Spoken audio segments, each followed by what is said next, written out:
सभी को सलाम, जय मसीह की। आज हम चर्चा करेंगे जोएल नबी की पुस्तक, उसका 2 अध्याय और 28 आयत से लेके अंत तक। 28 आयत की अंत तक जोएल नबी की पुस्तक, उसका 2 अध्याय 28 से लेके उसकी लास्ट आयत तक। यह आपको बाइबल के पुराने करार में पेज नंबर 1063 पेज पे आपको मिलेगा। जोएल नबी की पुस्तक, योएल नबी की पुस्तक, योएल भी लिखा हुआ है और जोएल हम कहते हैं। जोएल नबी की पुस्तक बाइबल में, पवित्र बाइबल में लिखा है योएल नबी की पुस्तक, उसका 2 अध्याय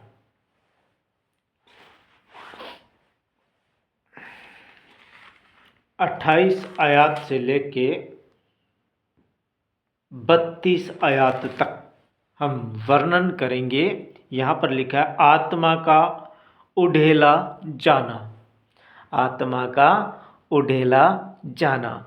तो पढ़ते हैं हम 28 आयत, आप भी निकाल लीजिए। योएल नबी की पुस्तक, उसका 2 अध्याय 28 आयत से लेके 32 आयत तक हम पवित्र बाइबल में से पढ़ेंगे। आत्मा का उढ़ेला जाना, जब हमारे ऊपर आत्मा उढ़ेली जाएगी ना, तब हम अनेक प्रकार की भाषाएं बोलेंगे और हम परिवर्तन हो जाएंगे। हमारे मन, हमारे दिल, हम मगन हो जाएंगे। हम खुद क्या बोल रहे हैं वो हमें पता ही नहीं होगा, क्योंकि हम परमेश्वर की महिमा करेंगे और लोग देख के हैरान हो जाएंगे।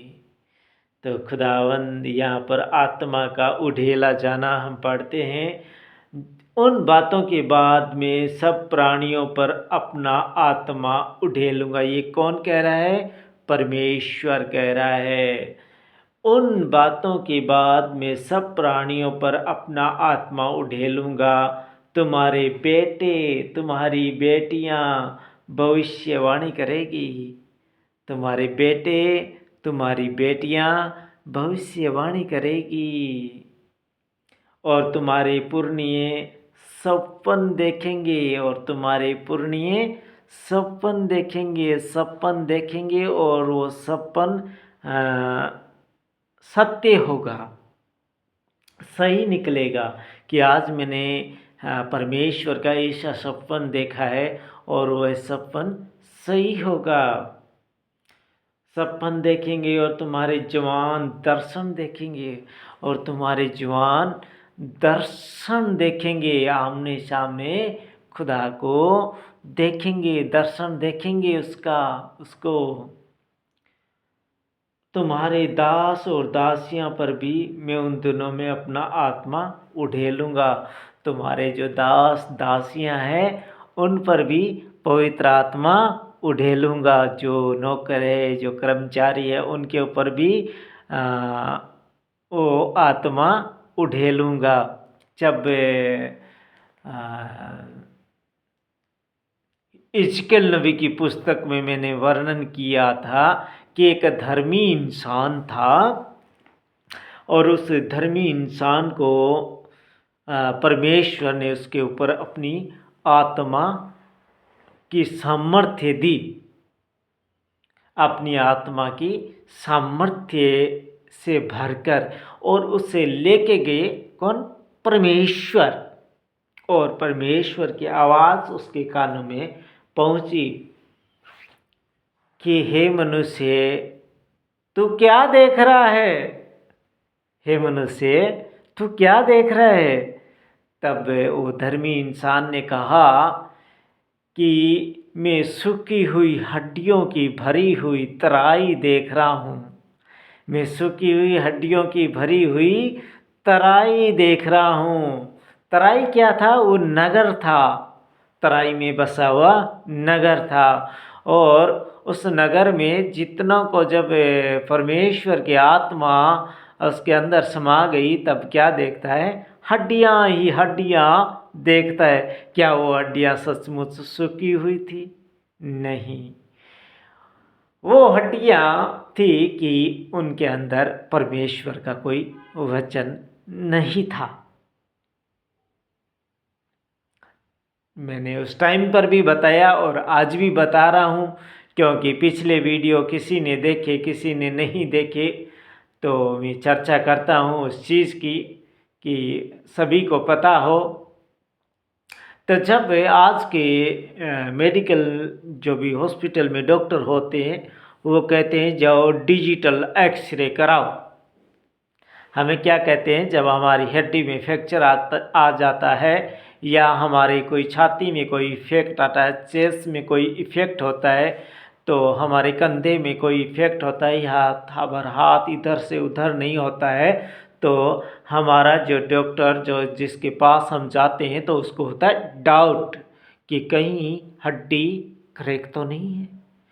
तो वो क्या करता है, या कहीं पे बलगम इसकी अंतड़ियों में, इसकी फसलियों में जमा हुआ तो नहीं है, इसलिए वो चेस्ट का, चाहे तो हाथ का, हैंड का, चाहे तो फुट का, पैर का, कमर का, रीढ़ की हड्डी का, कहीं से भी वो कहता है कि एक्सरे कराओ, डिजिटल एक्सरे कराओ। आजकल डिजिटल आ गए हैं एक्सरे, पहले ऐसी सुविधा नहीं थी। पहले भी एक्सरे होते थे, लेकिन वो थोड़े और किस्म के होते थे। अभी क्लियरली पता चल जाता है कि कहाँ पर क्या, एक सुराग भी होने से डॉक्टर जब ऐसे देखता है तो उसे पता चल जाता है कि क्या चीज़ में कहाँ पे इफेक्ट है।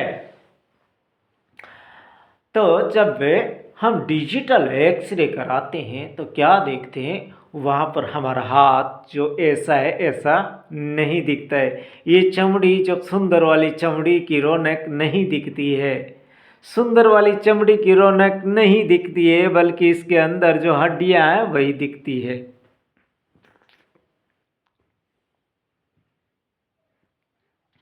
वो हड्डियाँ ही दिखती है।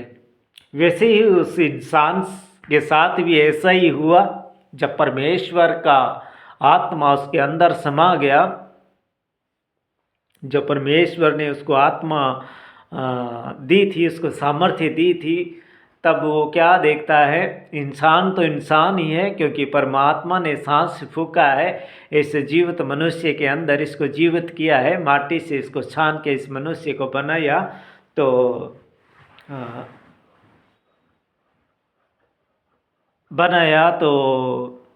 परमेश्वर उसके अंदर में आत्मा डाली, और वो क्या देखता है? सूखी हुई हड्डियाँ। तब उससे परमेश्वर पूछते हैं कि हे मनुष्य, तू अब क्या देख रहा है? तो उसने कहा कि मैं सूखी हुई हड्डियाँ की भरी हुई तराई देख रहा हूँ। तब परमेश्वर ने कहा कि हे मनुष्य, क्या ये हड्डियाँ जीवित हो सकती है? तब वो मनुष्य क्या कहता है? सुनिए, वो मनुष्य कहता है, परमेश्वर मैं नहीं जानता, तू ही जानता है। तब परमेश्वर फिर उससे क्या कहता है कि इन हड्डियों से कहे, हे सूखी हुई हड्डियों, यहोवा का वचन सुनो। परमेश्वर ने क्या कहा उस मनुष्य से कि भविष्यवाणी करके कहे कि हे सूखी हुई हड्डियों, यहोवा का वचन सुनो। और वहाँ पर नीनवे नगर को, योना को क्या कह रहा है परमेश्वर कि नीनवे नगर में जा और नीनवे नगर से कहे कि 3 दिन में नीनवे नगर उल्ट दिया जाएगा। और यहाँ पे क्या कह रहा है कि इन हड्डियों से तू भविष्यवाणी कर कि हे सूखी हुई हड्डियों, यहोवा का वचन सुनो, परमेश्वर का वचन सुनो। अगर हमारे अंदर वचन नहीं है तो हम जो डॉक्टर डिजिटल एक्सरे में जो एक्सरे करता है और उसमें हमारे शरीर नहीं दिखते बल्कि हड्डियां दिखती है, वैसे ही हालात उस तराई के भी थे। अगर हमारे अंदर वचन नहीं है तो हम सूखी हुई हड्डियां परमेश्वर की नज़र में परमेश्वर को दिखते हैं। तो ऐसा ही जब उस धर्मी मनुष्य के अंदर जो पवित्र आत्मा उसके ऊपर उड़ेला गया था, तब वो क्या देख रहा है? सूखी हुई हड्डियां। तब परमेश्वर ने कहा कि इन हड्डियों से कहे कि हे सूखी हुई हड्डियों, यहोवा का वचन सुनो, यहोवा का वचन सुनो। तो यहाँ पर हो रहा है बात दर्शन देखने का, दर्शन देखने का। यहाँ पर लिखा गया है, तुम्हारे जवान दर्शन देखेंगे, तुम्हारे दास और दासियों पर भी उन दिनों में अपना आत्मा उड़ेलूँगा। मैं आकाश में और पृथ्वी पर चमत्कार करूँगा। मैं आकाश में और पृथ्वी पर चमत्कार करूँगा। परमेश्वर कह रहा है योएल नबी की पुस्तक उसका 29 अध्याय में, 30 अध्याय में, अर्थात लहू और आग और धुएं के खंभे दिखाऊंगा। आग और धुएं, आग और लहू, लहू खून, लहू और आग और धुएं के खंभे दिखाऊंगा। परमेश्वर जब आने वाला होगा तब ऐसा दिखाऊंगा। यहोवा के उस बड़े और भयानक दिन के आने से पहले सूर्य अंधियारा और चंद्रमा रक्त सा हो जाएगा। यहोवा के उस बड़े और भयानक दिन, यहोवा जब आएगा तो भयानक दिन के आने से पहले सूर्य अंधियारा हो जाएगा। जो सूरज है वो प्रकाश नहीं देगा, वो अंधेरे में तब्दील हो जाएगा और कितने दिनों तक रात ही रात रहेगी, रात ही रात रहेगी। तब परमात्मा को पुकारना, परमात्मा से दुआ करना। और मैं तो कहता हूँ कि अभी से परमात्मा को पुकारिए और परमात्मा से दुआ कीजिए, क्योंकि सूखी हुई हड्डियों से जब कहा गया कि हे सूखी हुई हड्डियों यहोवा का वचन सुनो, तब सूखी हुई हड्डियाँ यहोवा का वचन सुनी थी और एक ऐसी विशाल सेना बन गई थी, विशाल सेना बन गई थी। सारी हड्डियाँ एकत्रित हो गई थी और वहाँ पर राजा सुलेमान तो बार बार कहता ही है कि चींटियों पर नज़र करो, चींटियाँ एकजुट रहती है। वैसे ही वो हड्डियाँ भी क्या हुई थी, उस तराई के जितने भी नगर के लोग थे वो एकत्रित हो गए और एक विशाल बड़ी बहुत बड़ी सेना बन गई थी। उन्होंने वचन भी सुना, उनके अंदर मांस भी आ गया, उनके अंदर अच्छा हृदय भी आ गया, श्वास भी आ गया है। खुदावंद बहुत कुछ दे दिया। तो यहाँ पर भी खुदावंद कह रहा है, सूर्य को भी यहाँ पर खुदावंद कह रहा है कि अंधियारा हो जाएगा, चंद्रमा एकदम लाल हो जाएगा, जैसे लहू के जैसे, खून के जैसा लाल ये चंद्रमा हो जाएगा, क्योंकि ये परमेश्वर के ठहराए हुए हैं। और परमेश्वर जैसे इंसान के अंदर जितने सांस डाले हैं कि इतने दिन तक तुझे सांस मिलेगी, इतने दिन तक तू जीवित रहेगा, इतने साल तक तू जीवित रहेगा, उसके बाद में तुझे बुला लिया जाएगा। वैसे ही सूर्य और चंद्रमा का भी एक दिन ठहराया हुआ है, फिक्स नहीं है। खुदावंद कि कितने दिनों तक वहाँ पर मर्जी है हमें नहीं पता है। 20,000 साल, 20 करोड़ साल, 20 अरब साल, हमें कुछ पता नहीं है, क्योंकि उसी का रचा हुआ ये सारा खेल है। वही रचने वाला है, वही मिटाने वाला है, वही अगर हम पाप करते हैं, मानव जाति अगर पाप करते हैं तो उसे बर्दाश्त नहीं होता है। क्योंकि आज लोग आप देखते हैं दवाइयाँ डाल डाल के मानव जाति के साथ खिलवाड़ कर रहे हैं, इंजेक्शन लगा लगा के फ्रूट बनाए जा रहे हैं, फ्रूटों के ऊपर कलर हो रहा है, इतना सुंदर बनाया जा रहा है और उस सुंदरता को जो पैसे वाले लोग हैं वो खाते हैं और वो बीमार हो जाते हैं और फिर बीमार होने के बाद में वो इलाज नहीं होता है। तो मानव जाति के साथ खिलवाड़ होता है, परमेश्वर के बनाए हुए मखलूक के साथ परमेश्वर के साथ खिलवाड़ होता है। परमेश्वर अपने स्वरूप में उर्दू में मखलूक का है इंसान को, तो परमेश्वर के बनाए हुए इंसान के साथ धोखा करता है इंसान, तो ये अच्छी बात नहीं है, परमेश्वर को नहीं भाता है। परमेश्वर कहीं ना कहीं हमारी मानव जाति से बहुत खफा है परमेश्वर। अभी से तौबा कीजिए, परमेश्वर से दुआ कीजिए, क्योंकि यहाँ पर कहा गया है कि जो दुआ करेंगे वो बच जाएंगे। 32 में आएगा, जो दुआ करेंगे वो बच जाएंगे। तो हमें अभी से दुआ करनी है, क्योंकि परमेश्वर कहता है कि जो 10 साल का था और स्वर्ग के राज्य मिला, और जो 50 साल में आया, 30 साल में आया, उसको भी स्वर्ग का राज्य मिला, और जो 80 साल 70 साल का आया फिर भी स्वर्ग का राज्य मिला। और जो 10 साल वाला 12 साल वाला कुड़कुड़ाया कि मैं तो शुरू से आया हूँ स्वर्ग में, ये देख 50 साल का होके आया, ये देख शाम को आया, 70-80 साल मतलब शाम को आया, कैसे ऐसे स्वर्ग का राज्य दे दिया। लेकिन खुदा ने कहा, परमेश्वर ने कहा, ये आप लोगों ने ठहराया कि हमें स्वर्ग चाहिए, उन्होंने फल देने का मेरा इरादा है, मैंने इनको दिया। तुम लोग इसमें नहीं बोल सकते, तुम लोग नहीं कुड़कुड़ा सकते कि हम सुबह से स्वर्ग में आए, ये इतने देर से आए, फिर भी कैसे इंटर हो गए, क्योंकि आपने कहा कि हमें इतनी मजदूरी मिलनी चाहिए, हमें स्वर्ग मिलने चाहिए। आपने स्वर्ग से बढ़कर कुछ नहीं मांगा। तो 10 साल का जो बंदा आया था उसको भी स्वर्ग मिला, जो 50 साल का होके आया उसको भी स्वर्ग मिला, जो 80 साल का होके खुदावंद प्रभु यीशु मसीह में आया उसको भी स्वर्ग मिला। तो वहाँ पर कुड़कुड़ाने से कुछ नहीं हुआ, क्योंकि परमेश्वर की मर्जी थी। परमेश्वर ने कहा कि आप लोगों ने जैसा मांगा था वैसा मिल गया।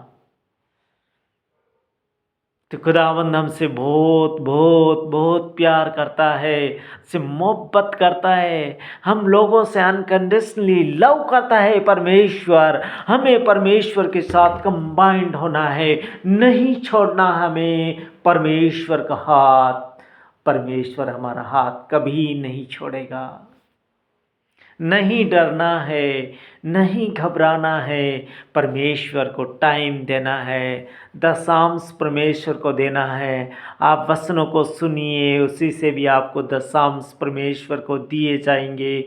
परमेश्वर जब देखो मार्था और मरियम, मैंने कल के वचन में, आज के वचन में भी कहा था कि जब मार्था खुदावंद प्रभु यीशु मसीह की सेवा टहल कर रही थी, मार्था क्या कर रही थी, वचन सुन रही थी। मार्था ने कंप्लेन की प्रभु यीशु मसीह के साथ कि देखो मैं तेरी सेवा टहल कर रही हूँ, आज तेरे लिए अच्छे अच्छे भोजन बनने वाले थे, मैं बना रही हूँ। अगर मरियम यहाँ होती तो हम 2 आइटम तेरे लिए और बनाते, शायद तुझे अच्छा लगता। लेकिन मार्था कंप्लेन कर रही है प्रभु यीशु मसीह के साथ, और वह कह रही है देखो मेरी बहन मरियम को तू जान रहा है, वो तेरे वचन सुन रही है, वहाँ पर देख परमेश्वर के वचन सुन रही है। आज तू मेरे घर में आया है, वो देख मेरा हाथ नहीं बटा रही है, काम नहीं करवा रही है, खाली वचन सुन रही है। तब परमेश्वर ने कहा, हे मार्था तू व्यर्थ चिंता क्यों करती है, जो भाग मरियम ने पा लिया वो तू नहीं पा सकेगी। तो आज ही हमारे काम काज को छोड़ के परमेश्वर के लिए हम 20 से 25 मिनट निकाले, आज के दिन के लिए परमेश्वर के साथ हम गुजारे, परमेश्वर के साथ आधा घंटा 1 घंटा परमेश्वर के वचनों को सुनने के लिए दीजिए। तो आज आपके साथ यिर्मयाह नबी की पुस्तक बहुत सारी बातें की, चंद्रमा हो जाएगा रक्त सा, लहू के जैसा हो जाएगा लाल, और सूर्य प्रकाश देना कर देगा बंद। जब वो भयानक दिन परमेश्वर का आएगा, तो परमेश्वर कह रहा है उस समय जो कोई यहोवा से, जो कोई परमेश्वर से प्रार्थना करेगा, उस समय जो कोई परमेश्वर से प्रार्थना करेगा तो हम धन्य है जो अभी से प्रार्थना कर रहे हैं, क्योंकि हमें पता है कि कुछ ही सालों में अंत के दिन आने वाले हैं, क्योंकि लड़ाइयाँ चल रही है, विश्व युद्ध होने की कगार पे है, क्योंकि बड़ी बड़ी बीमारियां आ रही है, कोविड जैसी बीमारियां आ गई है। प्रभु ने कहा कि जब बड़ी बड़ी बीमारियां देखो, भूकंप देखो, लड़ाइयां देखो, तब सोच लेना कि खुदावंद का दिन नज़दीक है।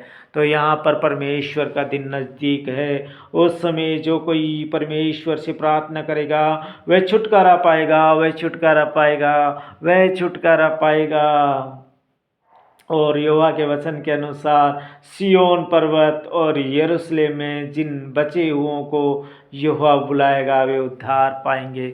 सिय्योन में, सिय्योन में, सिय्योन में, और यहोवा के वचन के अनुसार सिय्योन पर्वत पर और यरूशलेम में जिन बचे हुओं को यहोवा बुलाएगा, परमेश्वर बुलाएगा कि आओ मेरे बचे हुए लोगों, आओ मेरे पास आओ। सब कुछ खत्म हो जाएगा, सब नाश हो जाएगा। जो दुआ करेंगे, प्रार्थना करेंगे, वो बचाए जाएंगे। उनको बुलाएगा परमेश्वर कि आ जाओ, आ जाओ। पलक झपकते ही सब कुछ बदल जाएगा और हम जिंदे परमेश्वर के पास उठाए जाएंगे। तो ये खुदावंद का कलाम था। आपको कैसा लगा?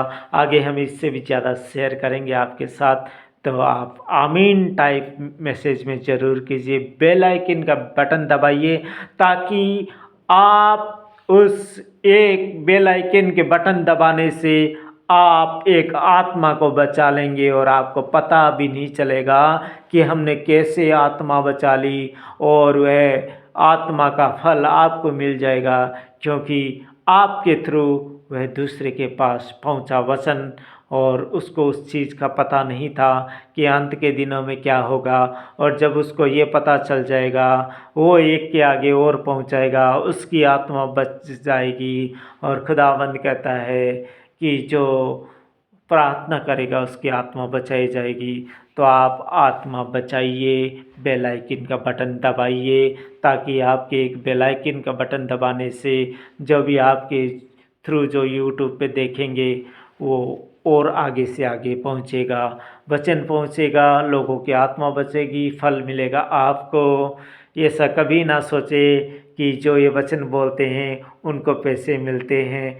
पैसों की कोई बात नहीं है मेरे प्यारे भाइयों और मेरी बहनों। वचन को ज़्यादा से ज़्यादा लोगों तक पहुंचाए ताकि उनकी आत्मा बच सके, ताकि उनकी आत्मा बच सके, ताकि उनकी आत्मा बच सके। तो मांग लेता हूँ हमारे